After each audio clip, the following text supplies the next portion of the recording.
morning students. Today we are going to discuss about the chapter first 3 questions. Sort out the question answer. We are going to discuss about the question number 1 to 5, and you know very well.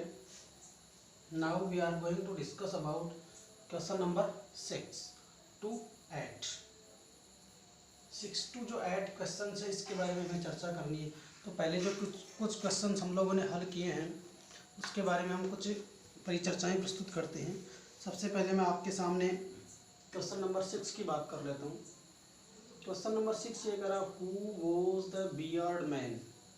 Who was the beard man, यानी वह दाढ़ी वाला व्यक्ति कौन है? Who was the beard man, अर्थात वह दाढ़ी वाला व्यक्ति कौन है?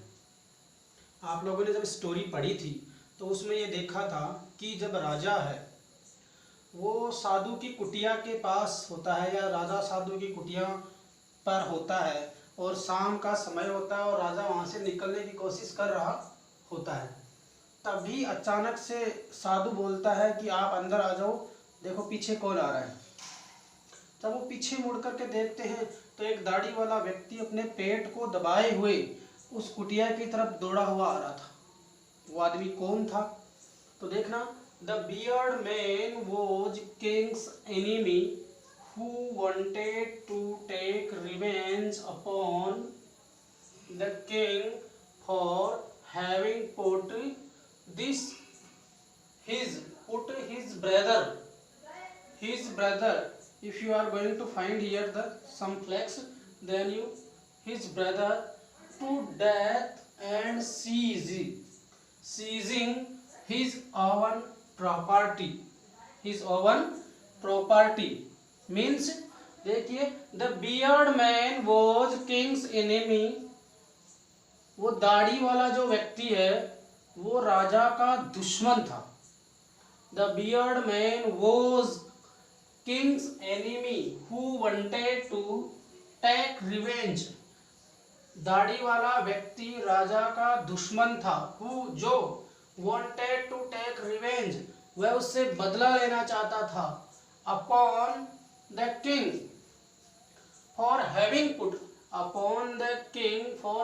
put his brother to death. राजा ने उसके भाई को मृत्यु दंड की सजा दी थी। And seize his own property, और उसकी जो धन संपदा था, उसकी जो प्रॉपर्टी थी, उसको भी सीज कर दिया था। तो क्वेश्चन नंबर जो फर्स्ट है 6 का, क्वेश्चन नंबर 6, और 6 में 2 क्वेश्चन है, फर्स्ट एंड सेकंड। तो फर्स्ट क्वेश्चन ये कह रहा है कि who was the beard man, वह दाढ़ी वाला व्यक्ति कौन था? तो आंसर आएगा the beard man was king's enemy, राजा का दुश्मन था, शत्रु था।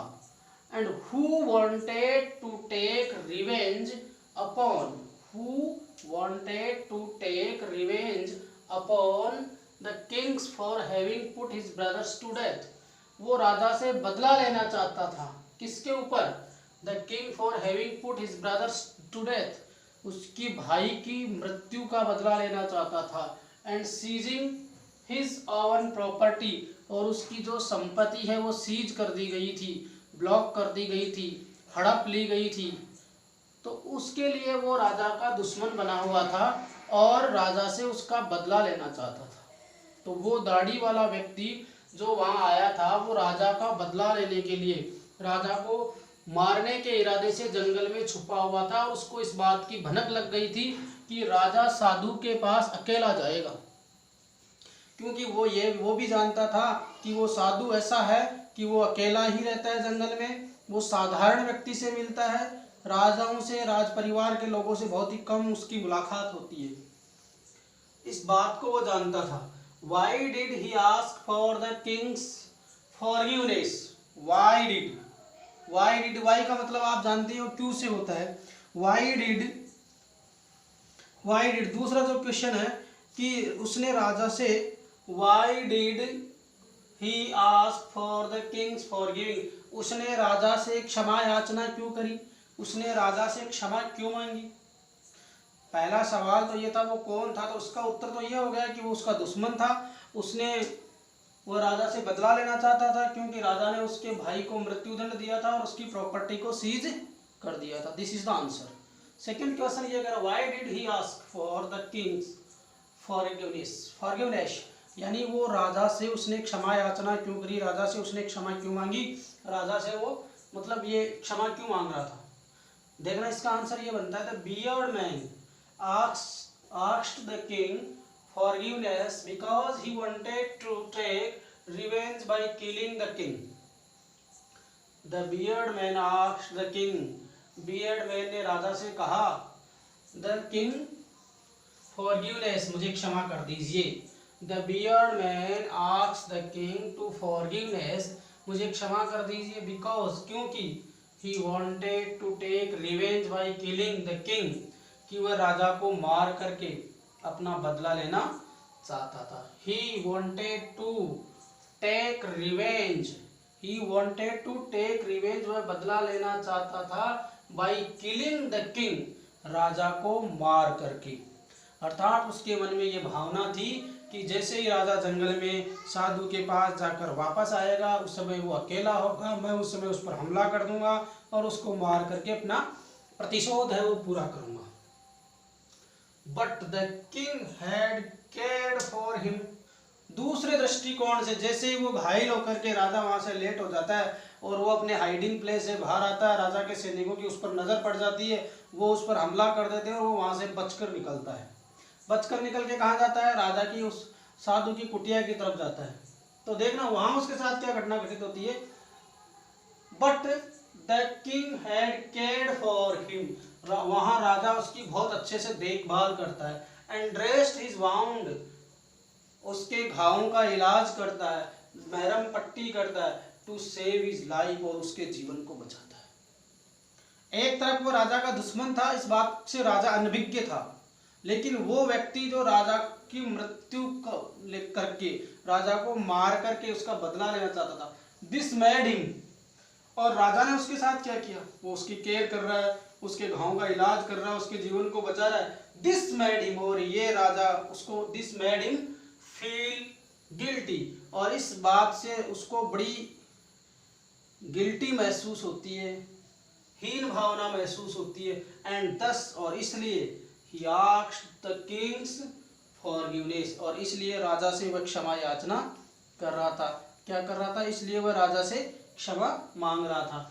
ये जो इसका मेजर पॉइंट था कि क्षमा क्यों मांग रहा था, कि वो तो राजा को मारना चाहता था, अपने भाई का बदला लेना चाहता था, वो मारकर अपना बदला पूरा करना चाहता था। दूसरी तरफ राजा ने उसके घावों का इलाज किया, उसके जीवन को बचाया, और ये बात उसको बहुत गिल्टी फील कराती है, गलती महसूस कराती है, हीन भावना पैदा करती है कि मैं क्या कर रहा था, ये तो कितना अच्छा आदमी है और मैं इसे मारने के बारे में सोच रहा था।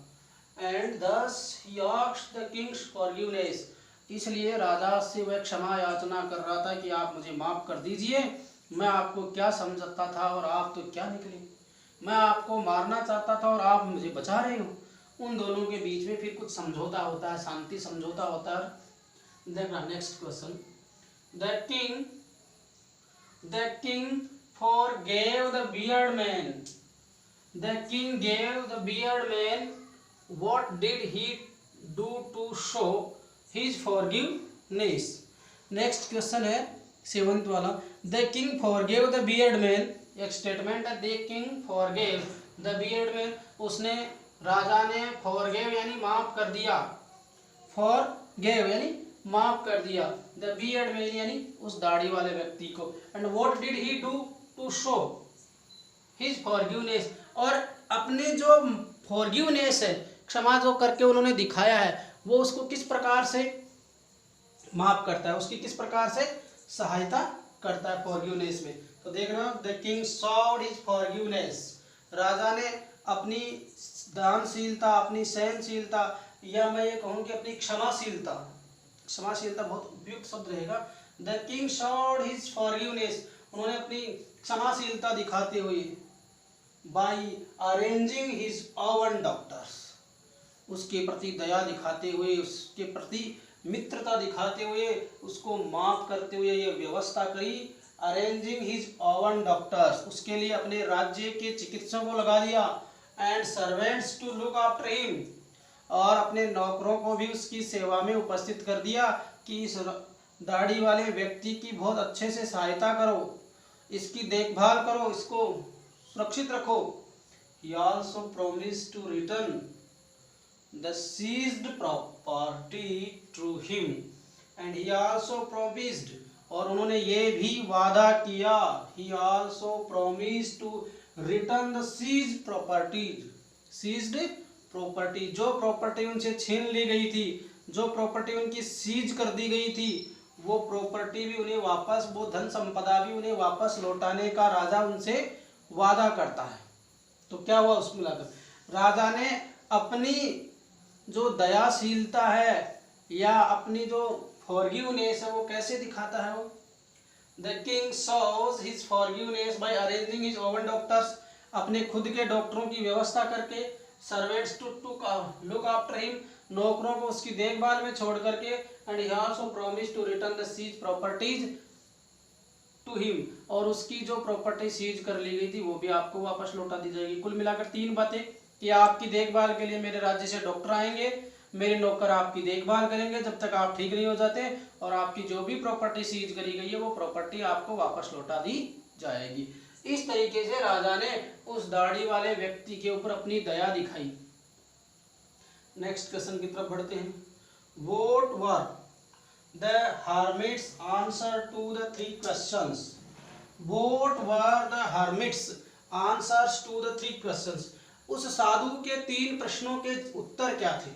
And write each answer to separately, इसलिए मैंने क्रम डाला है 1 नंबर, 2 नंबर और 3 नंबर। सेपरेटली बताना तीनों के answers separately. And which answer do you like the most and why? Which answer do you like the most and why? कौन से को आप सबसे ज्यादा पसंद करते हो और क्यों?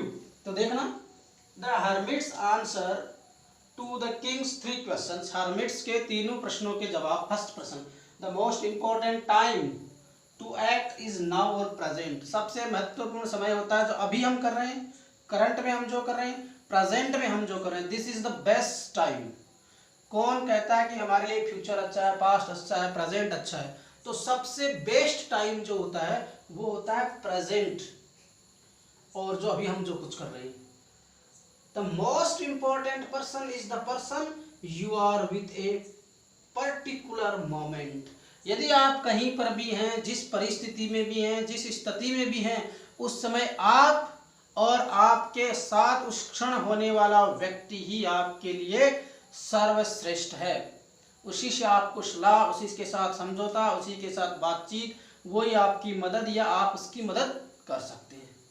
कोई दूसरा उस समय नहीं आ सकता, चाहे आपको वो कितना ही नजदीक हो। थर्ड बात, the most important thing is to do that person, the most important thing is to that person good because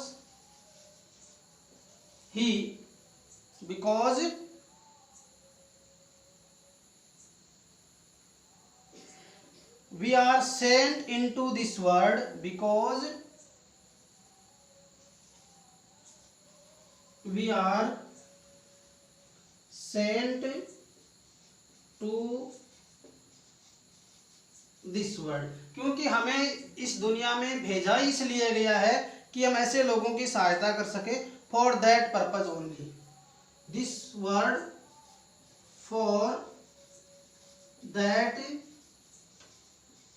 purpose only. ये 3 जो क्वेश्चन थे, ये तीनों जो प्रश्न थे, पहला प्रश्न तो ये था कि the most important time is to act is now, and the most important person is that person you are with a particular moment, किसी विशेष क्षण में आपके पास जो कोई भी होता है, the most important thing is to that person good, that person is to do that person good, आप उसके लिए अच्छा करें। because we are sent to this world for that purpose only, हमें इस दुनिया में केवल इसी उद्देश्य के लिए भेजा गया है, इसी पर्पज के लिए भेजा गया है। अब देखो इसमें छोटी सी 2 लाइनें बची हुई है, वो अभी मैं आपके सामने लिख देता हूँ। देखिए आगे था कि आप इस क्वेश्चन में से कौन सा क्वेश्चन सबसे ज़्यादा पसंद करते हो तीनों में से। तो I like the first answer the most, मैं सबसे ज़्यादा पहले क्वेश्चन को पसंद करता हूँ, because only the present is our control, is in our control. Present ही, वर्तमान ही वह समय जो हमारे नियंत्रण में रहता है। And we can do any worthy thing in the present, और हम कोई भी उपयोगी और महत्वपूर्ण कार्य केवल प्रेजेंट में ही परफॉर्म कर सकते हैं, न फ्यूचर में कर सकते हैं, न पास्ट में कर सकते हैं। So present is in our control and I like the first answer most because only present in our control and we can do any worthy thing in the present, और हम कोई भी वर्दी थिंग या उपयोगी या महत्वपूर्ण जो कार्य होता है वो केवल प्रेजेंट में कर सकते हैं। So you can write in these questions your notebook and do it as a homework. Thank you very much.